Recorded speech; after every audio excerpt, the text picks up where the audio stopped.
চলো দেখে নিই ভয়েড রেশিওটা কেমন হয়। এখানে ডায়াগ্রামে আমাদের নিচে যদি থাকে কঠিন অংশ, ওপরে আমাদের মাটির ফাঁকা অংশ, ফাঁকা, এটা আমাদের ফাঁকা অংশ।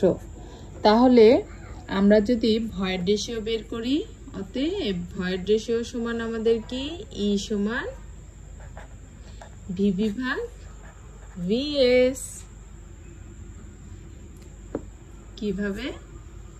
এই ফাঁকা অংশটা আমরা যদি ধরি V V, volume of void, void মানে ফাঁকা, এবং ভলিউম অফ সলিড।